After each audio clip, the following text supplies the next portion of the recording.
again as F1 is now back in action with two of the street circuits as we start obviously the final third of this quite amazing 2024 FIA Formula 1 World Championship. And in our now very traditional post-race reaction, we will tell you everything there is to know about the race which was run on the Baku streets in Azerbaijan. We will tell you everything about the Azerbaijan Grand Prix, how it turned out, and obviously we probably won't be hearing, as you probably know, definitely won't be hearing that lovely Italian anthem for a Ferrari victory, because we came within a whisker, and I believe we even could have gotten a 1-2, because that's how great our race pace and just overall that's how great we raced here on the Baku.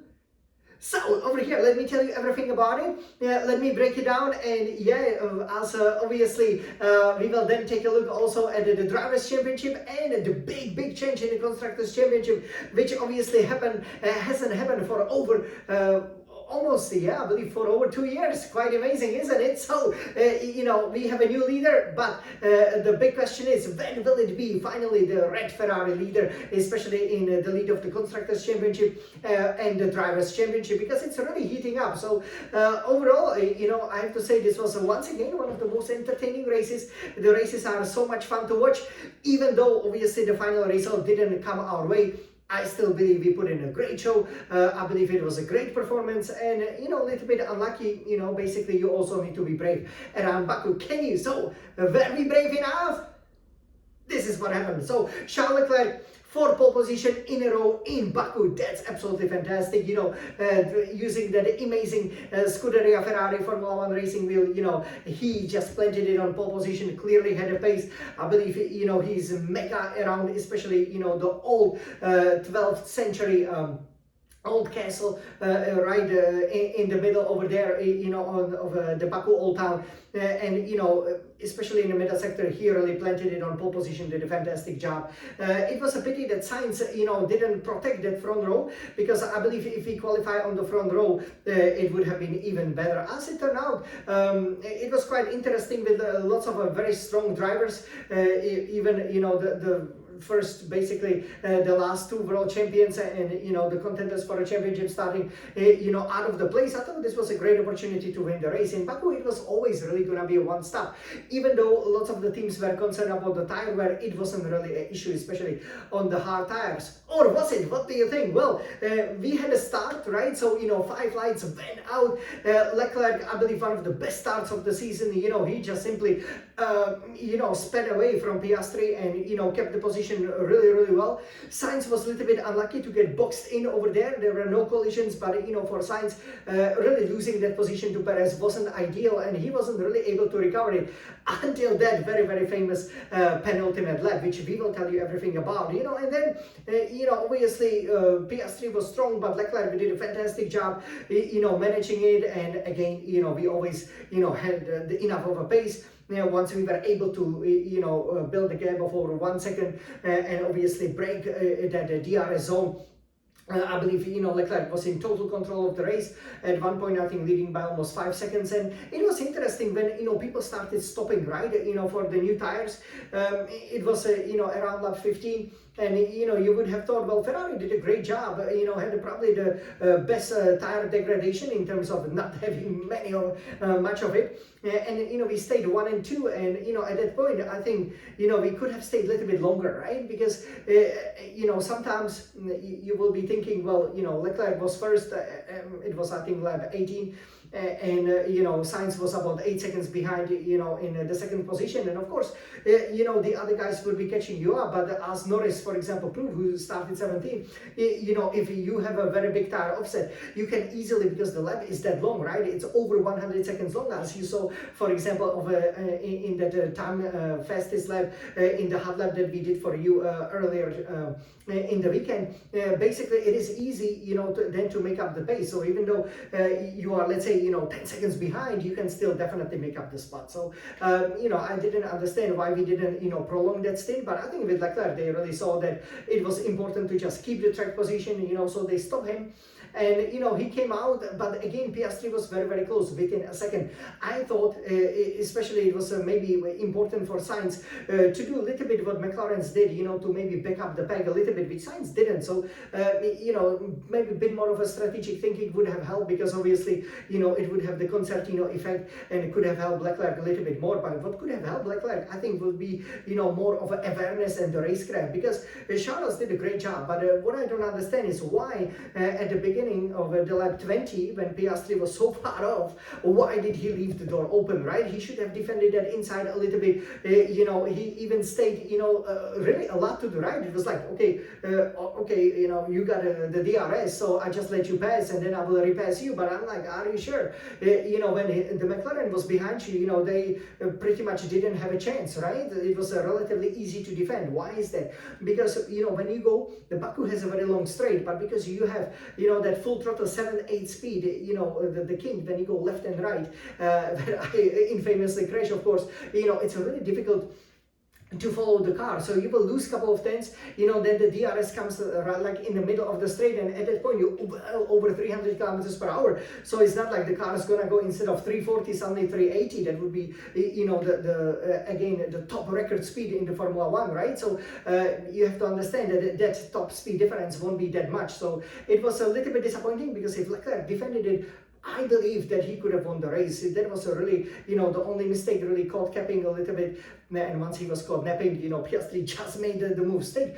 And then, he always defended the Leclerc in the same way, right? And I cannot believe, that for basically the next 30 laps, it would always be Leclerc gotten very, very close, Piastri completely defending the inside, Leclerc going to the outside but never really having the opportunity, then trying to use the switcheroo, but then Piastri defending very aggressively. So again, Leclerc would have to get off the throttle, and the second DRS zone, he never seemed to be close enough. So in the end, Charles would cook the tires, by the lap 48, and he would fall back into the clutch of Perez. The funny thing was, when Sainz stopped and he was fourth, you can see like the rest didn't matter. It was so exciting, right? Because again, Leclerc was always running, within a second of Piastri, but he was always in the dirty air, and actually ran out of the tires with about the 3 laps to go, and all of a sudden, Piastri had 1.5 seconds, then 2.5 seconds. Massive fight with Perez. But you see over there, he did what I think he should have done at Piastri. Even though Piastri defended the inside, he will still have to go to the outside when he approaches turn 1, and Leclerc could still just simply stay in there, again maybe hit the brakes a little bit earlier, then release the brakes, just put himself at an apex, get into that very important left-hand side in that apex, because it's always 90-degree turns in Baku, and if you are there, you can then always cover off the inside, and hard to go on the outside when the other car can squeeze you to the wall, right? Exactly. So that's what we should have done. So in the end, it's a second win for Piastri. McLaren will be celebrating because they took over the Constructors' Championship, but they did so because when there was this big fight with Perez, Leclerc did a great job despite being behind, to still use whatever life he had left in his tires, to still get ahead of Perez, to still keep that inside. That was brilliant move. I wish he defended like that against the McLaren. And as a result, Perez had to lift. Sainz got through, so we were 2 and 3. So I'm like, hey, great double podium, right? But then, coming out of the second turn, obviously with Leclerc being a little bit slow, Sainz could have stayed a little bit closer, but he didn't. And then they basically exited the turn, Sainz and Perez, like this way. And, frankly speaking, it was a little bit difficult to see who was to blame for one of the biggest collisions this season, but it was definitely Perez who simply stayed, straight. Obviously, Sainz, wanted to defend, the inside, but basically Perez got him too close. He just basically, tapped the Sainz's left rear, and, they both carrier, into the wall. I actually had a very similar collision with Perez in Australia. You can watch that great race. So, definitely this is, what Perez is not good at. And, I really question his place, on the F1 grid, because this was just a stupid move, which is actually has a big repercussions for the Constructors' Championship, because now for us, as Ferraris, we actually lost quite a lot of points. Just that crash, at least 16 points. Because obviously Sainz lost 12 or 15, right? And Norris would be only on 8, but suddenly he's on 12, so he gained 4 points, plus the 12 or 15 points we lost. 20 points in the championship, we are about 50 points behind, and that really hurts because all of a sudden it looks like McLaren's championship. The Drivers' Championship, obviously, Verstappen didn't matter, but still being overtaken by Norris, that will hurt him a lot. That was a very interesting fight there. In the end, the race finished, under the safety car, but I believe what a pity, if Sainz had a better qualifying and if he didn't lose the position to Perez, for example, with Piastri cooking his tires at the end of the first stint, we could have had a 1-2. And obviously we could have controlled it, like you see that Sainz actually was able to catch up to Leclerc at the end of that final stint. So with that strategy overall, I believe, if we covered off the McLaren, we could have gotten a very, very important, very amazing one too. Well, let's hope we get it in Singapore. So now let's use this beautiful Scuderia Red Ferrari, Red Retina iMac to show you how the race finished. Yeah. It's disappointing, isn't it? It really does hurt. I'm sure it hurts, especially Leclerc, because 4 pole positions and didn't win in Baku yet. So here you can see Piastri won. Obviously it was very, very close with Leclerc, and you can see the distances.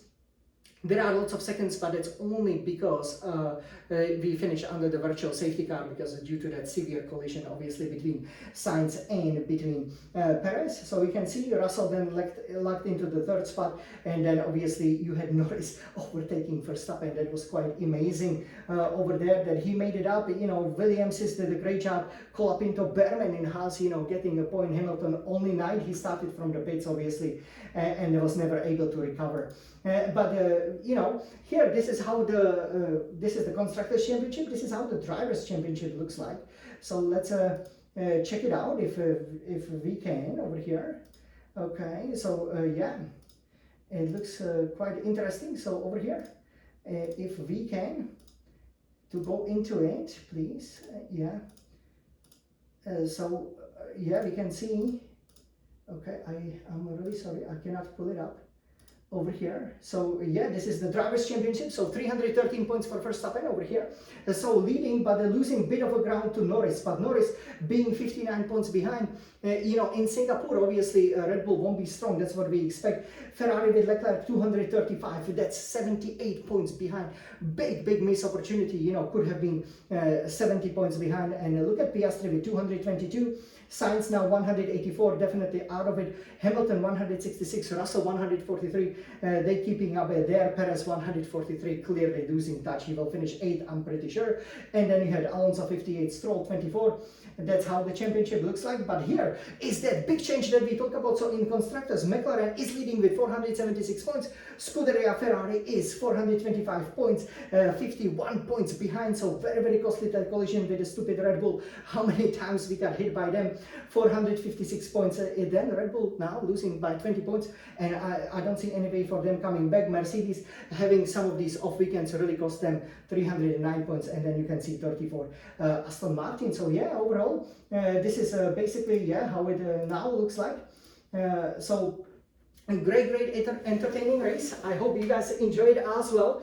I was a little bit thinking like, hey, they did finish a little bit too early, but speaking of races finishing too early, that won't be the case in Singapore. So you guys, just in 1 week time, we will go to that place where we recorded so many wonderful videos in Singapore. We walked that track. That's basically the 4th racetrack that we've been to, second street track after Monaco, after Abu Dhabi and Barcelona. So this is the place where Ferrari always wins, and I'm sure now we put it right. Get that win, hopefully for Leclerc. It would be great for him to finally convert the pole positions into victories. That's what he needs to do in order to be world champion. And if he can get a 1-2 with Sainz, or even Sainz winning again in Singapore, it's gonna be amazing, and we can really set the mark and march towards the Constructors' Championship. And who knows, maybe even Drivers' Championship is possible with such a poor performances by the reigning world champion.